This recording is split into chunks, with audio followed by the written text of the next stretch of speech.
Hi everybody, and welcome to this month's edition of Frequency Freaks. This is the first one that we're all doing from social isolation, quarantine, lockdown, shutdown, whatever you want to call it, social distancing. And we are all trying to stay safe and keep separate from each other in the hopes that this pandemic will run its course as quickly as possible and we can all get back to normal. For those of you who have never been to a Frequency Freaks workshop in person, and there's probably quite a few of you because this is going out onto the internet and it's not something that we normally do on the internet. We all get together once a month. We share information about synthesizers with each other. We do performances. We entertain each other. And this is all in association with Ray Music. Without them, we would not be able to do what we're doing on a monthly basis and helping to spread the word about these magnificent machines that we know and love. So what we're doing today is we're doing home studio tours. So these are people who are part of the Frequency Freaks community who have decided that they would shoot a video and give a little tour. Some of the studios are bigger, some of the studios are smaller, most of them are quite small. You can see a little bit of mine behind me here. Just over my shoulder there's Korg MS-20. That's a real one, a legacy one. Sounds gorgeous. Beside it is a reissue ARP Odyssey, and underneath that there's a Rev 2. So I hope you all enjoy the show that we have put together for you. It's taken a lot of effort from a lot of people. I want to thank everybody who has participated. Their names and links to whatever I can find for them musically or on the website or on Facebook, that is all linked below in the description. We are likely going to be doing this a whole bunch more over the next little while, so if you like what you hear and what you see, please subscribe and like the video and do all that stuff that all of the really accomplished YouTubers like to tell you to do in every video that they post. Hi everyone, this is Matt. Thanks for putting together these virtual tours and performances this month. I thought I'd do a quick little studio tour and show you guys where I work, and happy to answer any questions online or however this is going to work for the event or afterwards. You can always find me at Emenel on whatever service you're using, and I'll show you my little basement studio. So this is my main space. It's a little corner in my basement at home. This space I also use as my art studio and for other professional work. So it's kind of a multi-purpose space. Some of it's a bit of a mess right now as I'm doing some rearranging, but I'll focus on the music corner and show you guys what I'm working with.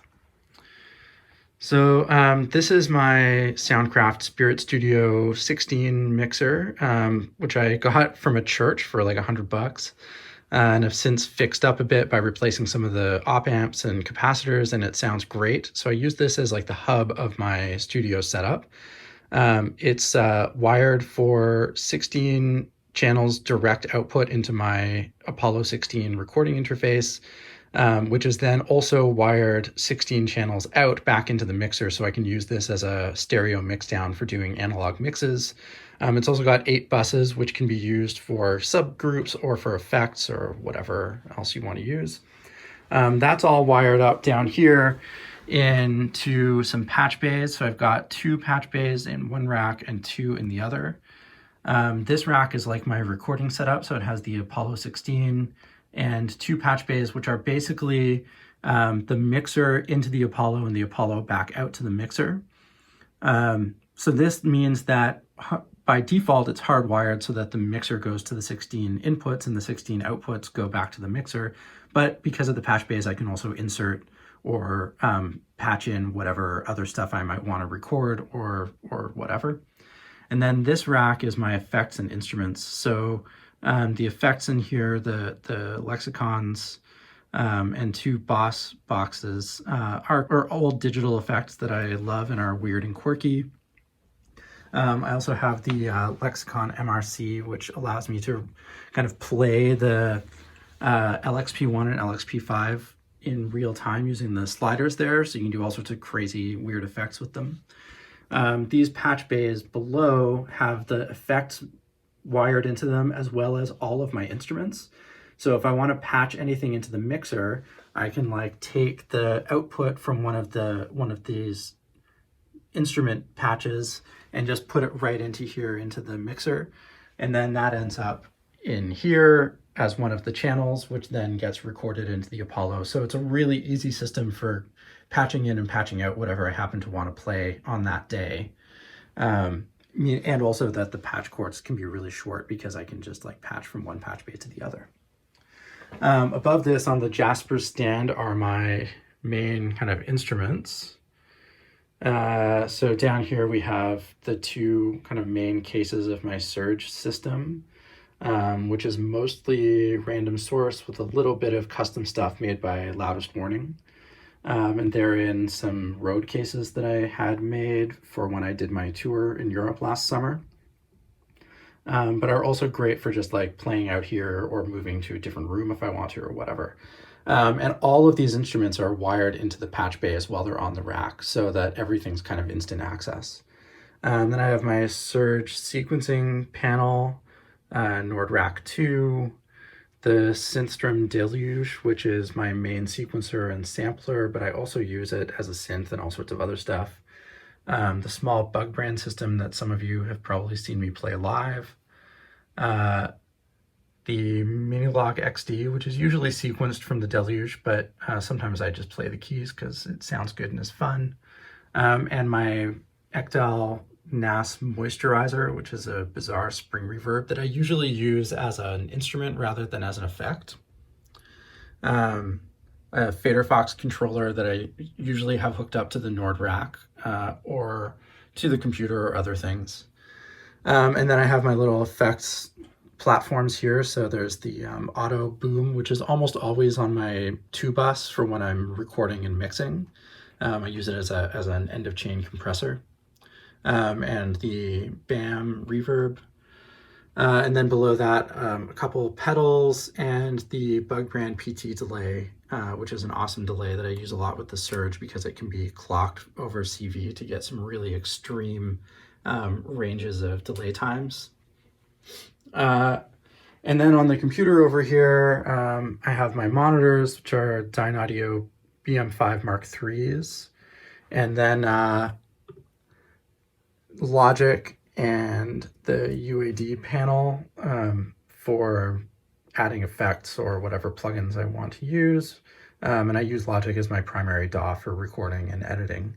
I don't do a lot of work in the DAW other than recording. I kind of use it as a multi-track tape recorder. And then I do most of my mix down actually on the Soundcraft console.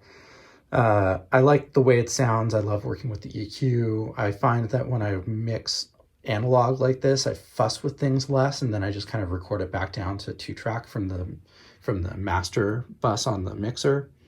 So that's kind of my workflow. But then if I want to remix anything or feel like something doesn't sound quite right in the end, I have the multi-track recording in Logic, all 16 channels at any given time. So that's basically my studio. And then one last little thing is I have my kind of guitar corner over here.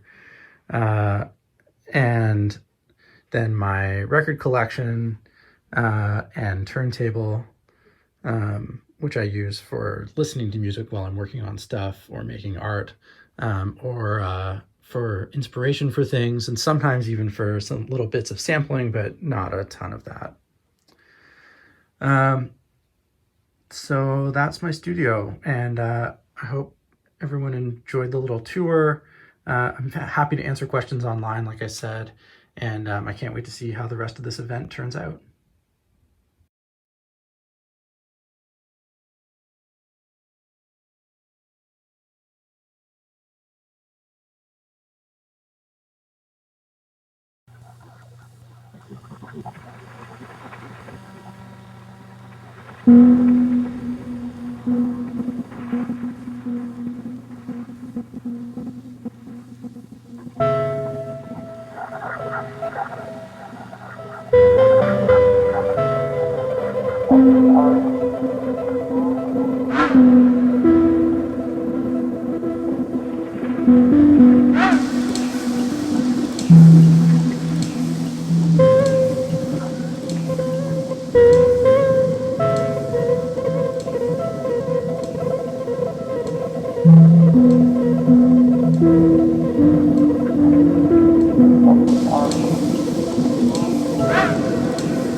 Hello,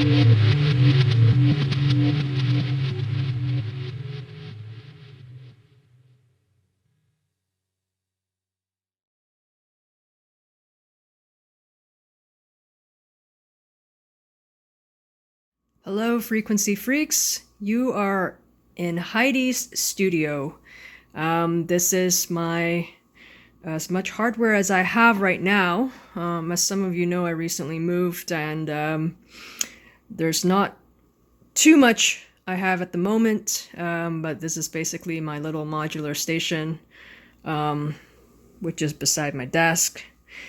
And yeah, I have a small little system here with a pretty comprehensive array of things. Couple of oscillators, filter, got a stages, a phelastry, lots of envelopes and modulation sources. Got a clock divider, logic. I've got a marbles, attenuverters, a switch, a keyboard controller, touch controller. I have a Modcan CV recorder, which is amazing.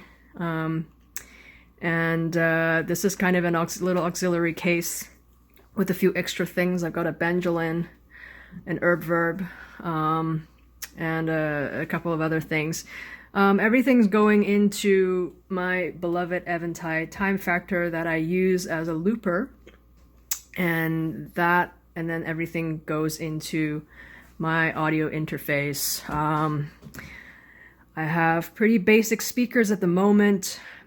So if I'm mixing, I have like 2 or 3 pairs of headphones that I ABC my mixes on, and that seems to be working all right. Other than that, this is where I hang my cables. Don't judge my messy cable section. And I've yet to decide what to put here. And that's about it. Hope you're all staying safe, and hope to see all of you soon.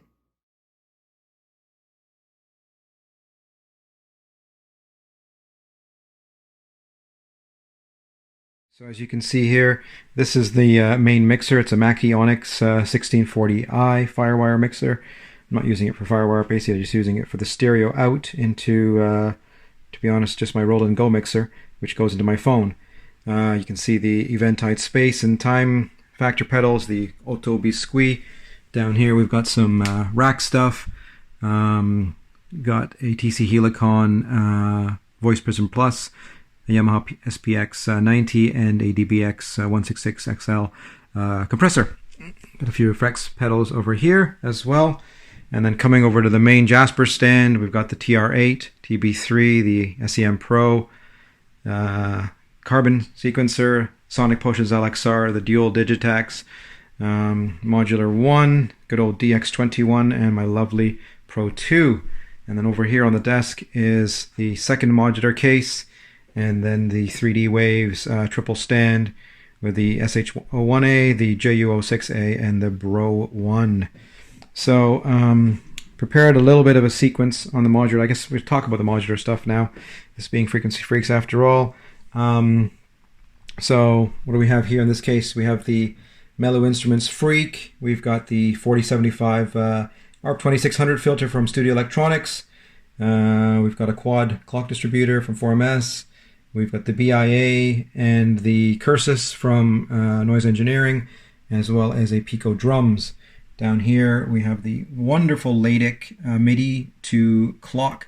Does 8 different types of clocks, and it's really great for syncing up to all the MIDI stuff.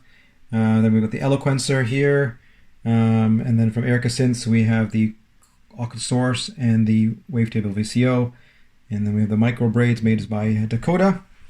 And then over here we have the Ohm Sonic 606 hats, Jacob Waters' own Wuno filter from Jovian Synth. It's be coming out hopefully later this year, which sort of takes a Wasp and a Juno all at once. Then over here we've got my System 500 stuff, the Roland 512, the VCF, the Envelope LFO, the Dual VCO, which is a great 6-channel mixer, good old voltage block, Dual ADSR, another DSP, drum synth module, the Blinks, which has never unfortunately worked to give me lovely blinky lights, another Pico drums, and a Linux mixer and VCA. Then over to here, we have the Sonic Potions LXR, which spits out 6 channels of triggers, which I use to do the drums if I'm not using the Eloquencer. It also spits out dual clocks. And then over here, this is sort of my Berlin School setup.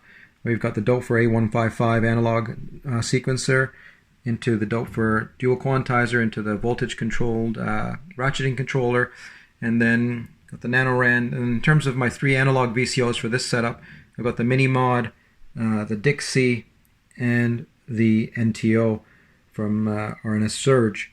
Got a Batumi in here, sequential switch in here. I've got a SEM filter. Got the Doepfer dual ADSR, and then the Talon dual VCA hidden in there, and then the good old Moog clone CP3 mixer. So let's have a listen, shall we?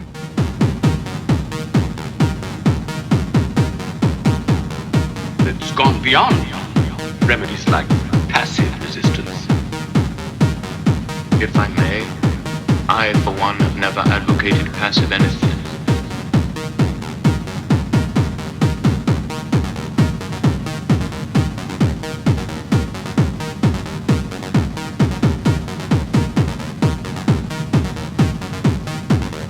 We must never submit to such laws, ever. And I think our resistance must be active and provocative.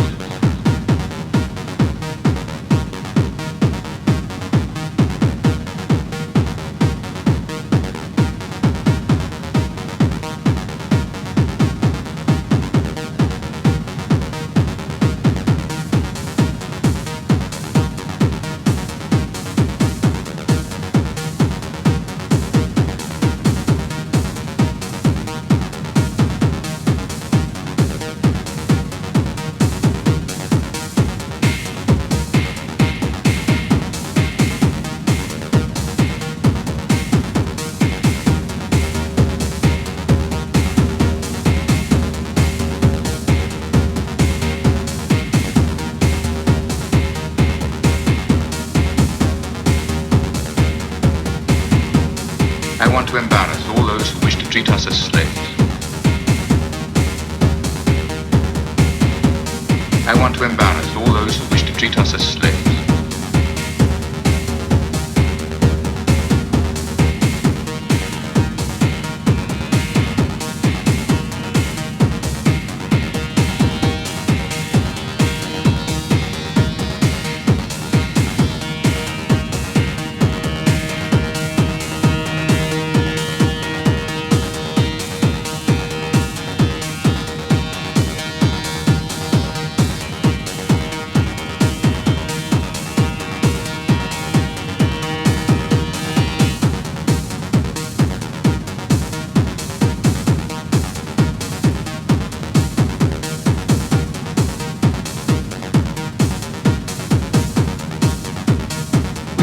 Time you recognize that you are masters in someone else's home. Despite the best intentions of the best of you, you must, in the nature of things, humiliate us to control us.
Hello there, frequency freaks.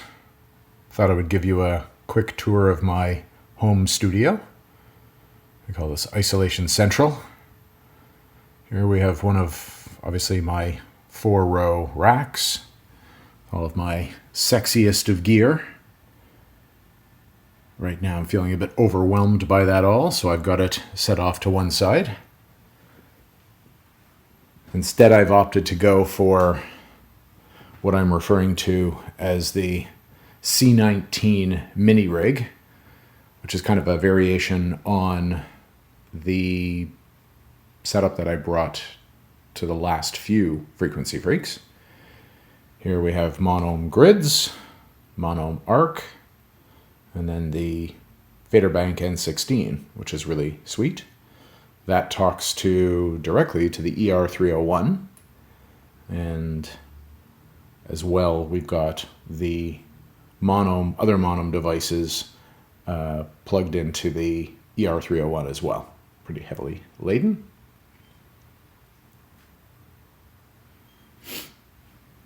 Here, of course, we've got the obligatory DAW. I'm a Reaper man myself. And then we have the Table of Doom, which includes sort of half MIDI stuff, as well as a bit of modular stuff. It's kind of the flex working space that I go to if I want to build something or try something new out. Here we have the ChordBot, which is actually a rather interesting MIDI controller with thousands and thousands of pre-programmed chords. My favorite T-Res. And of course the analog rhythm. Michael, I know you're interested in seeing this. All right. My Kilpatrick Carbon, my beloved Virus TI, and the rather horsey sounding, if utilitarian, Arturia Maxi Brute. Gotta say, I would replace that sound engine in a heartbeat if I could. And a few more of my classic MIDI sweethearts. All right, I think that's it. I hope you're having a great day.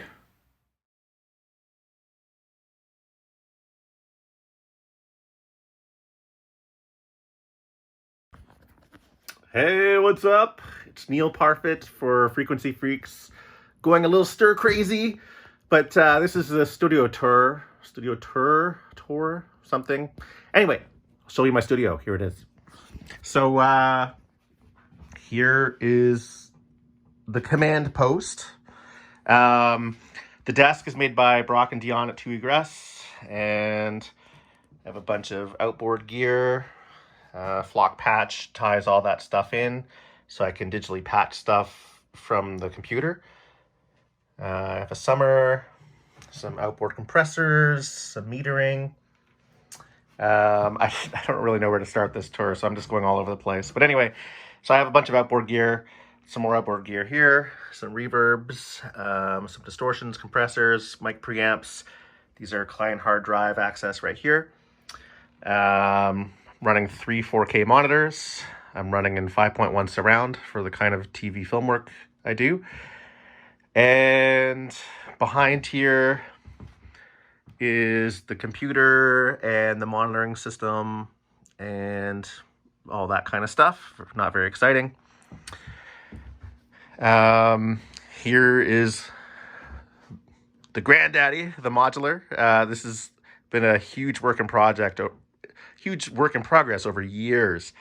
The cases were made by David Slursh, Art for the Ears, and I had a trolley thing kind of made for it to hold the whole thing in one span, so I can easily pull the whole thing out in one shot and access power and all that kind of stuff.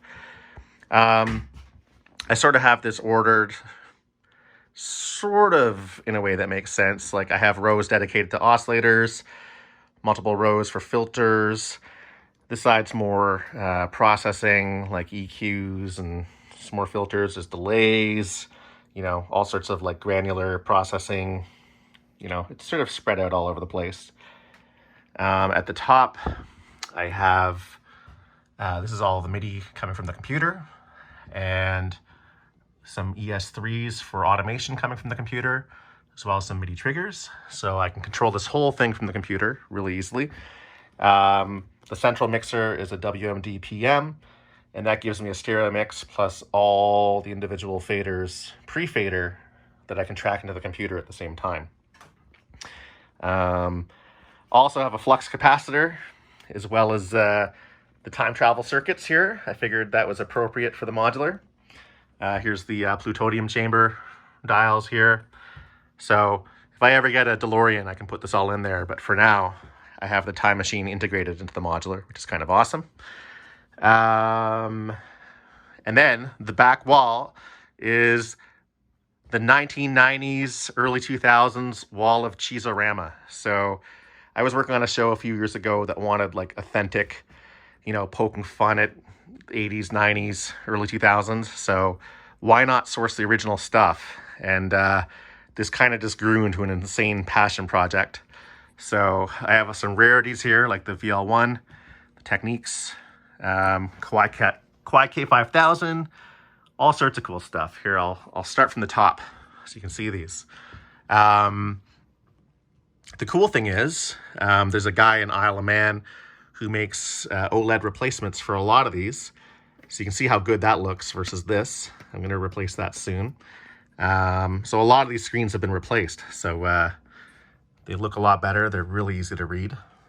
You can see it here on the VL1, or sorry, the TG77 VL1. I have an OLED in the Yamaha TX802 as an example. Like, it looks really good. Same with the Trinity, really easy to read. But anyway, let's go back up to the top here. So these are the Romplers. You know, some of them are really cheesy now, but they sound hilarious in musical context. This is one of my rear speakers right here. And these are all the audio converters for these synths. So every synth on this wall has a dedicated input going into the computer, and also has a dedicated MIDI port. So the cool thing is, with Logic External Instruments, I can say, hey, I want the TG77, and I can choose it. The MIDI automatically gets here, and the audio automatically flies back automatically. So it's point to point, and it works out amazingly. And because of that, if I'm using this in the context of a big piece of music, I can add actual Logic plugins to each of these synths individually to EQ them, or to add reverbs, etc., etc. So just showing you this wall. Oh, actually, so there's my rear speaker going down, converters. I still have a mini disc deck there. I don't know why. There's some power sequencers there. These Acopians here are the power systems, the power supplies for the modular. So each one of those is 12 volts, and they're running a split. If we go to the bottom here, famous D550, ASR10, Kurzweil, some Rolands, some Korgs, some Yamahas, Kawais. How many disk drives can I have in one wall? So these are all the more traditional Rompler, sampler kind of things. And then on this side, it's more of like the analog, virtual analog kind of stuff. So the Moog, the SE1, some Waldorf stuff, Roland, Nord. I love that thing. The Emu, the Supernova. I think my Waldorf is having an issue because it hasn't been starting up lately, so I got to reseat some cables. And then a Korg MS2000R at the bottom. So yeah, that's the studio of hydro power suckage. Actually, it's not too bad. I think all said and done, it's about 22 amps in total. I mean, the modular and all these synths at the back take a combined total of 12 amps. So not too bad, considering how much gear's on right now. If I turn off all the synths, the modular surprisingly only takes up about 8 amps. So that's surprising considering how much stuff is here. So I can turn that off, and my power bill drops big time. Anyway, not too sure what else to talk about, but yeah, that is the studio.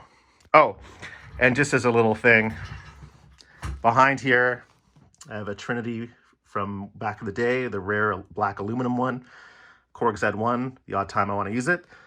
and a dead Hartman neuron. It's fried. I wish it worked, but it's completely shot. But it's a cool piece, so it's still leaning against the wall. Anyway, there you go. The studio tour. Oh.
Hey everyone, since we're all quarantined for Lord knows how long, and I'm starting to see some people sharing what their home lives are like, some of my musician friends are starting to share what their home studios look like, and some folks across my organization are starting to ask, hey, what does everyone's home office look like? So I thought I'd kill two birds with one stone, give everyone a bit of a tour.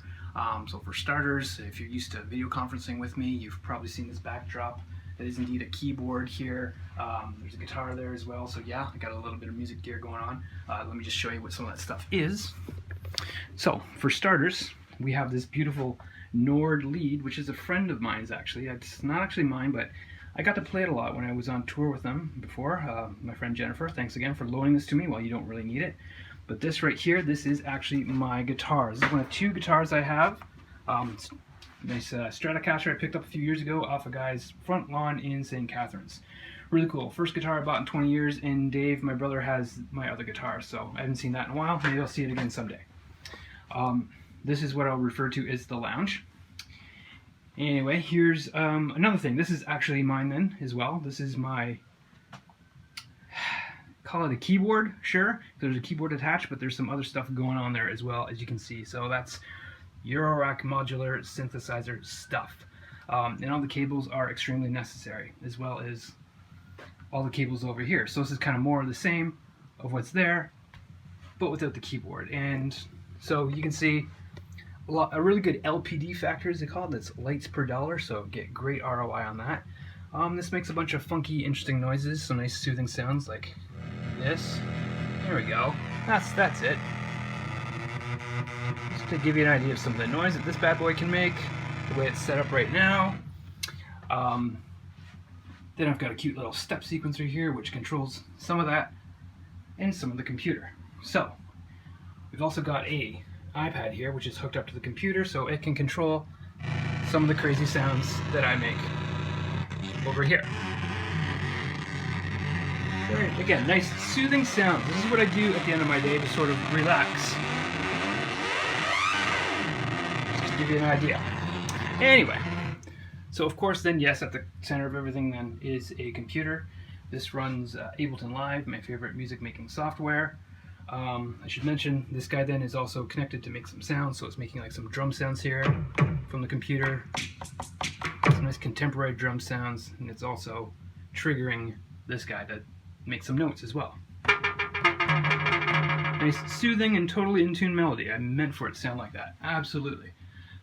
And up above here we've got some of the other remaining pieces of gear, including, that's the sound card that hooks up to the computer. Sound comes in and out of that. We've got some outboard audio effects as well, and oh, also this, it's got some pretty lights built into it. Isn't this great? Isn't that lovely? So we got a nice light stage show going on. And then everything feeds through this really crappy mixer, but hey, it'll do the job for now. And I totally have this stuff set up all the time when I'm working. Obviously not, because that'd be a huge distraction, but I've got to rewire things every time I want to set it up and use it again, but not all of the wires, just a couple of the wires. So basically, when I'm making something, I usually have it set like this for weeks or even months on end, depends on how ambitious I am. Set things up from scratch, make completely different sounds, and then it makes something weird like this.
Howdy, my name's Stefan Powel, and this is my studio tour. Except in this case, my studio is outside, and it's because this is actually about field recording, which I guess is what you call it when your studio is outside and you take it with you. So I'm going to walk you through some of the pieces I've assembled together to record some music, making music with the breeze and the trees.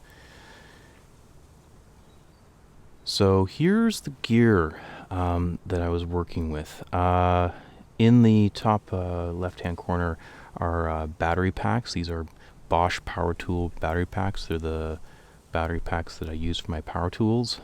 In this case, I've got a belt clip attachment that goes onto them, which gives you a USB output, but it also has a barrel connector 12 volt output. And this is what I'm able to power my equipment with. And if you see on the very far top right-hand side, a little wooden square box there, that's just a little circuit in there, which is a buck converter that steps the 12 volt down to 9 volt, which I'm able to power the effects pedal. So beside the batteries on the lower left-hand side there, that big wood thing there, that's sort of the clamp for the cables and a bridge. And I strap that to a tree. Beside that, the paddle-looking thing there, that's the head. It's got sort of beefier tuning pegs than what I had on my duo cord that I used in February at the February Frequency Freaks. Above that that's two humbucker pickups, and I've mounted them in a stereo arrangement so I can get two signals out, one for each string. Beside that is my my motor controller, same one I used at the Frequency Freaks. And beside that gray box, that is my new pedal, effects pedal. This was it's a Ventris dual reverb, and it's a beautiful pedal. This came out of a recommendation from Paul Stillwell. We were talking after the last Frequency Freaks, and he made a few recommendations for pedals, and looking at them, I figured, this is kind of the right one for me, because I can use it in a way that, out of the box, I can give my sound space without adding a lot of color to it. But then you sort of get swayed by it a bit, of course, and as you'll see later on, I definitely use some of the color from it. So below the Ventris there, you'll see the wheel. This is the same wheel that I used at the February Frequency Freaks presentation. This is mounted differently. I've mounted it on a articulating arm, and I keep it separate from the instrument. This is something I've been wanting to do for a while.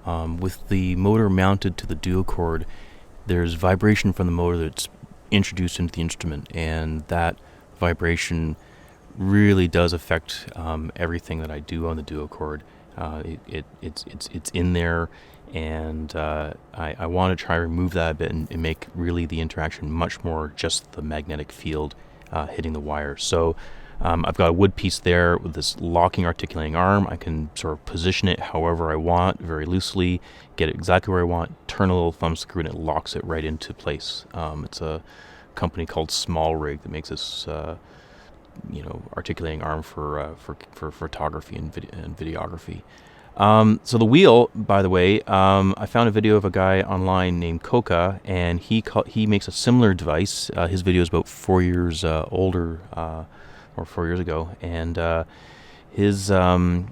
he calls it a rotary magnetic bow, and I think that's a great name for it, because I think a rotary magnetic bow kind of really nails it, and I like that it having its own sort of name separate, say, from like an e-bow. An e-bow, has its place, has its uses, but the rotary magnetic bow is a little different. You can change your arrangement of magnets. You have more slots. There's some different things you can play with it in terms of speed. So it's a different sort of creature than a e-bow. So I think we're going to stick with calling this a rotary magnetic bow.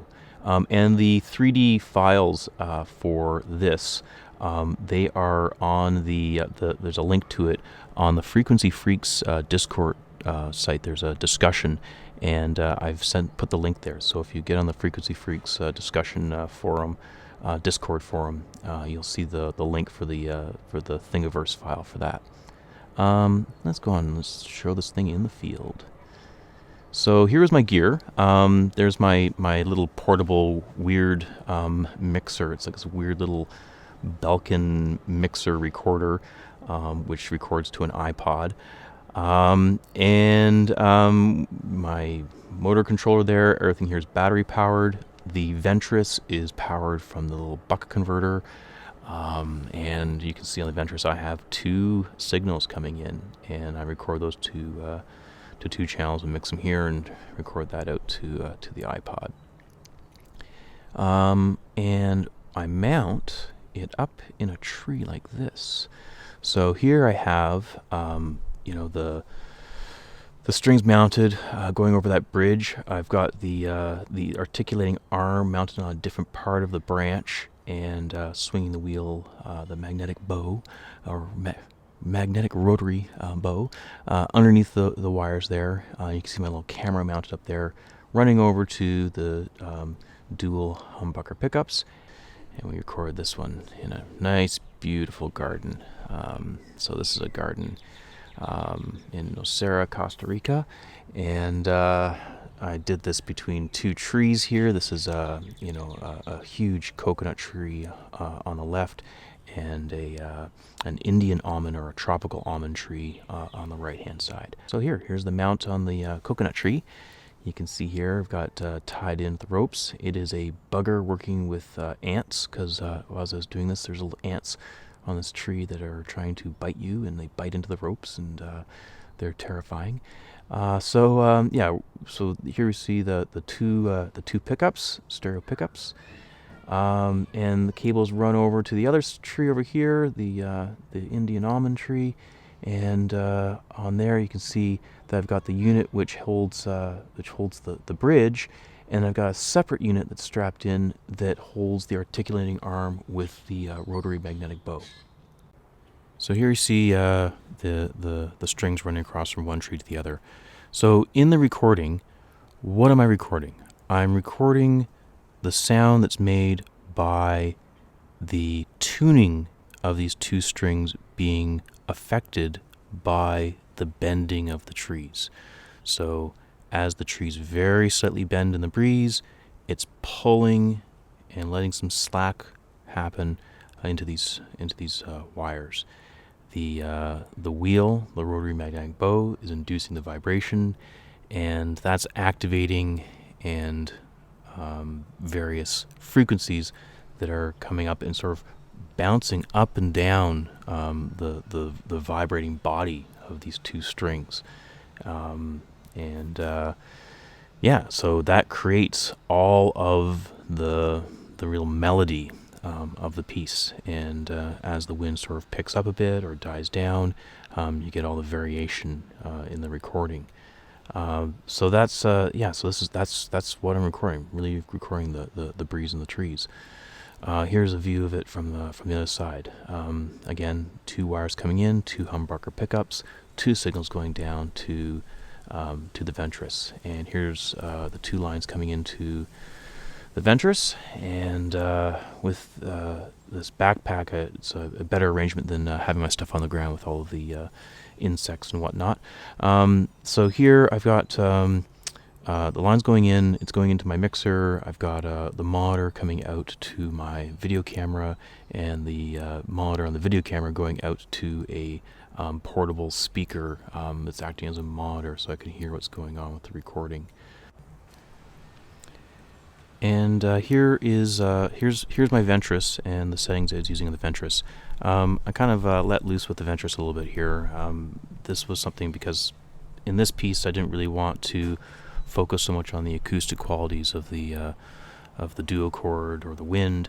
I wanted something that's more listenable, so decided to sort of use the dual DSP of the Ventris. So here I have 2 signals coming in, a stereo signal and I'm layering the echo verb and the shimmer settings on the Ventris. Not really cranked right up, but moderate amount of shimmer on this recording.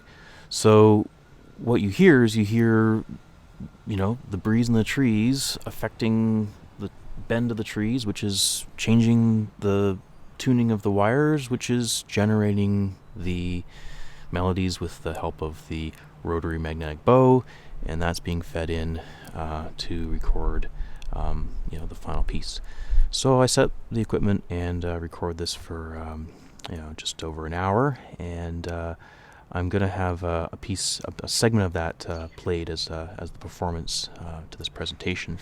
And in that piece, you might be able to hear a point where an insect hits the wires. So the piece I recorded, I call it The Breeze in the Trees. There's a downloadable file of it on my website. And also on there is a link to the video of the full recording of The Breeze in the Trees. So enjoy.